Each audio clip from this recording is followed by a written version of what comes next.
All right, I'm going to continue today with the rest of chapter 6, 7. If you have already finished it, then congratulations. These are going to basically, we're going to be doing these together. I always like to do these together in general, and the mini project, I like to have you guys kind of do that on your own. So let's go ahead and see what we've got. Again, I always like to do a code review. I always like to kind of see what I'm looking at, and then I like to see what they want us to do. So create and assign empty lists. I've got 3 empty lists, flips 1, flips 2, and flips 3. I'm going to for loop to fill all of the lists. It looks like I'm filling 1 and 2. It doesn't look like that I'm filling 3. And so update the program to fill the third list of random coin flips. So I don't need to add another for loop, so I just need to add another append. I'm doing an append for 1 and 2, but I don't seem to be doing one for the third one. So flips 3, and I'm going to put a random number generator in there, and that's going to be between 0 and 1.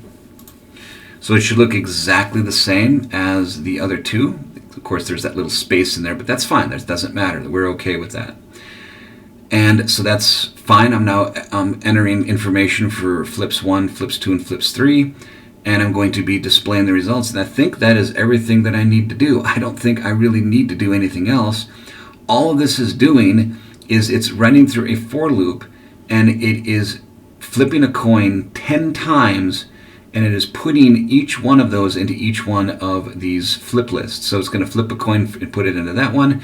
It's going to do it again, flip another coin and do it and put it into flips 2, do another coin and put it into flips 3. So it's like I have 3 piles and I'm flipping 10 coins, and each of these piles, each of these flips variables is going to show me what the heads and tails are in each pile.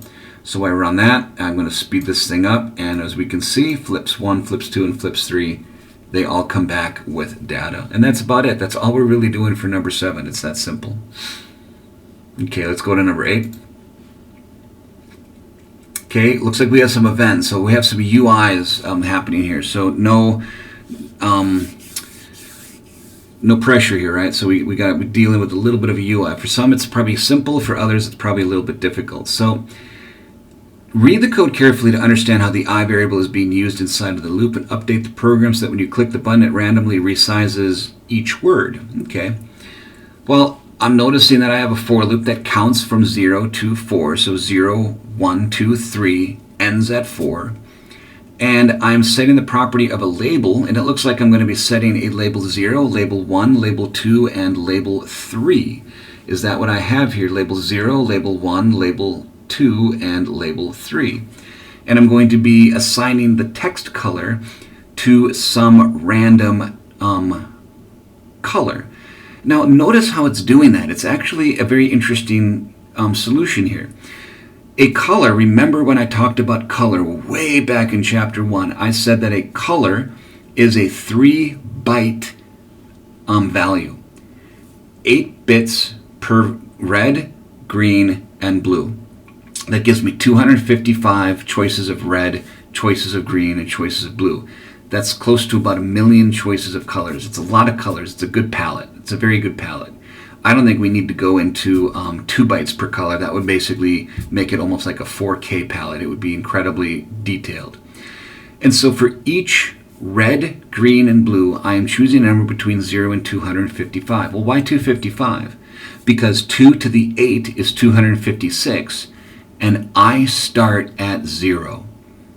And so it gets kind of offset by 1. So from 0 to 255. And that is the number that's going to be represented in that R value, and that G value, and that B value. And that's how you get color. And you can get any color you want on any control. You just set its RGB to that precise random, or to that precise value between 0 and 255. Any color you want. There's like 1 million of those colors, so you can do whatever you want. So they did the hard part for us. What they want us to do is they want us to randomly resize each one. So I need to do a set property, and I'm going to be selecting, in this case, label plus I, same idea. Now what am I changing? I am changing the font size, and I'm changing it to a random number. Now what is going to be my random number? Well, I'm not quite too sure. What's the numbers of choice here? It kind of looks like it can go up to 200. So I think that's what I'm going to do. I'm going to set it between, and I need to make it so that it's at least visible. So I'm going to set it between 8 and we'll do 200. We'll see how that looks. In fact, I might even probably just go 72. 72 is a good size font. 200 might be way too big. And let's run this and see how she works. So I'm going to run, and then I'm going to click on randomize, because nothing happens until I click on the randomize button. And there we go. Looks like it's working pretty good. Let's randomize again. Yep, and again, and again, and again. So again, what's going on? I'm going through each label plus I. Remember, put those together, it makes a string, and that's going to be my property. I need to set the font size, and I'm setting it between a random number between 8 and 72. Seems okay?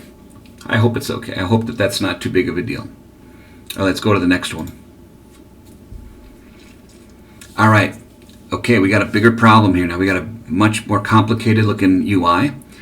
And here's what it's supposed to be doing. It's supposed to roll 20 dice. It has several things that need to be improved. We need to make it roll all 20 dice. Right now it's only rolling 10. So if I run and click on roll those dice, it's only rolling 10. Well, why is it doing that? Well, here's my for loop that runs everything. How many iterations is the for loop is running? Well, from up here, I seem to be running 10 because I start at 0 and I'm incrementing by 1 and I stop at 10. Unless I do anything different with my I in here somewhere, if I'm assigning it anything different, then it's going to be 10 iterations and 10 iterations only. So in order for me to get 20, I just up my 10 to 20. And that will bring in all 20 dice. So that's that problem. That's been fixed. We need to add code so that it calculates the number of even rolls. Well, here we go. If it's 1 or 3 or 5, then it's odd. Well, any other number is going to be even, right? If it's not 1, 3, or 5, it's 2, 4, or 6. Well, two things. Number one, I just can't go, I need to do it, well, I can do it like this. I can go evens, oh, that's not where I wanted it. I wanted it down here. Here's the problem, I just can't put that in there. I gotta put a variable down. So it could be evens is equal to evens plus 1. That's exactly what I want to do. If it's not an odd, it has to be even. But here's a problem. Do I have the variable evens? I don't. Even has not been declared yet. So I need to come up here and declare evens.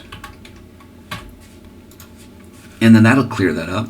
Why not just do evens plus plus? Well, sure, the problem with that is that I have to go into show text to make that happen. So I can go into show text, make that a plus plus, so that everything now matches. For some reason, they just don't give you the plus one in here. I don't know why they insist that you can use it when they don't give it to you here under the math control. So now it does, in fact, update a value for evens for me. Here's the thing, though. I now have that as a value, and it's going to work. But do I print it? No, I don't print it at all. I got total odds plus odds. That'll work. That's great. But then I got /n, give me a new line, total evens with nothing in there. Well, that's an easy fix. Just come out to where the quotes are, type in plus evens, and now the evens will print next to the total evens. Let's run that. And there we go. 13 odd, 7 even. And you know it's working when 13 and 7 add up to 20. You know it's working when these two add up to 20. 15 plus 5 is 20. 9 plus 11 is 20. I think we're doing just fine. If you want, we can check. 1, 2, 3, 4, 5, 6, 7, 8, 9. 9 odds. It seems to be working just fine. And I think that's all they really want. Okay, so another thing they wanted us to do, update the code so that only even rolls get a white border. Ooh. All right. So how on earth am I going to do that? Well, let's think about a couple of things. Number one, this is a for loop, and I am setting each one of these properties, it says dice 0, 1, 2, 3, 4, 5, by doing the same thing we did the last chapter, dice plus I. So I am already at this control. I already have access to that control by just doing a set property dice I. And so really what I want to do is I want to do a set property, same thing that's happening up here, dice plus I. There we go. And I want to change the border color to be white.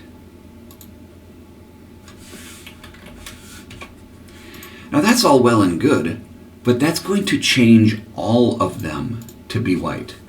And I only want the even rolls to get a white border. Well, where do I know that I have an even number? Down here on line 13. So if I were to move the code that sets property to even rolls inside of that else statement, that is when I know I have an even roll, so that I can change that die at that particular time to a white border. Did I reset?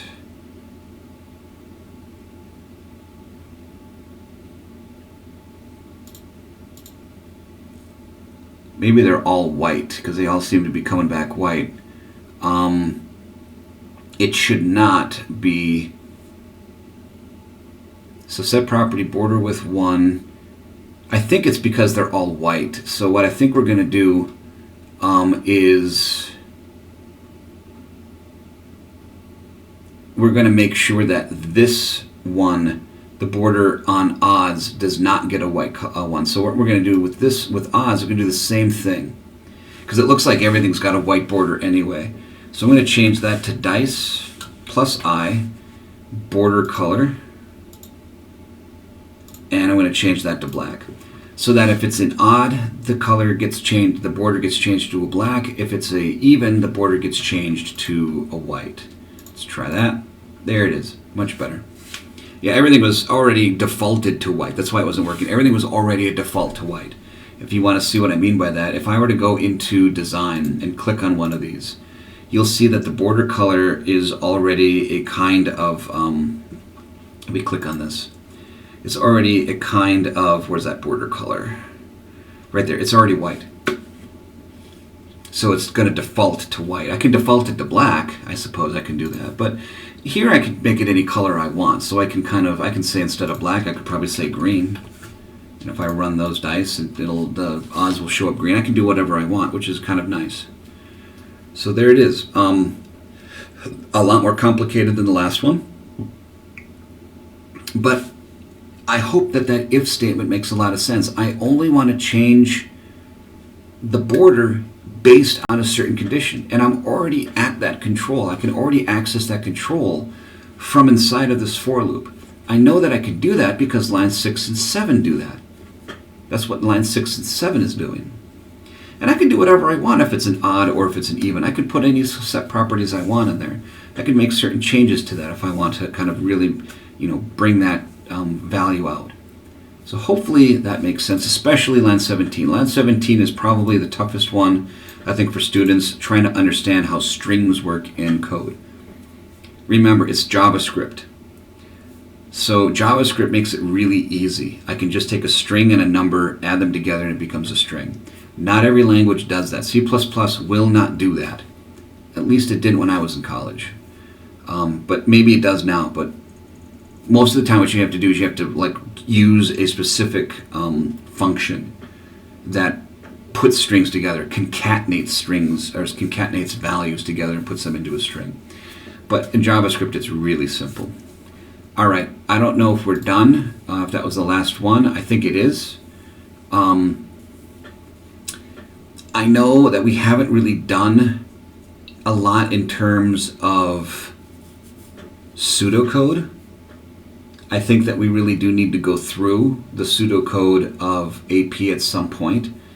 And I'm going to make a video at some point. I'll cut a video, but I think at some point too, we do need to go through pseudocode and look at it. But for the time being, why don't you go ahead and read this so that you get a good idea of what pseudocode looks like for loops, and then what pseudocode looks like for assignments, for displays, what display means, which means put that to the screen, put that console.log. So yeah, pseudocode can be a little difficult at times, but it's written, pseudocode basically exists because it needs to be written in a way so that it can conform to any language. Any language. So that's why we have it. It's so that if somebody taught in Python, how are they going to start answering questions based on JavaScript? So it's not language specific. All right, I don't know what's going on tomorrow, but I'm pretty sure I'm 50-50 thinking that it's going to be at home, mostly due to the fact that it's not warm enough to melt the rest of the snow cover that's already there. We got about 3 inches, and at 40 degrees it melts only about half an inch a day, even when the sun is out. So it's not going anywhere until that temperature gets up there, which I think is going to happen Friday, Saturday. So by the weekend everything should be fine. I have no idea what's going on with prom. Keep open with your emails. So, and until then, have a great day, and we'll see what's going on with Friday. All right, see you guys later.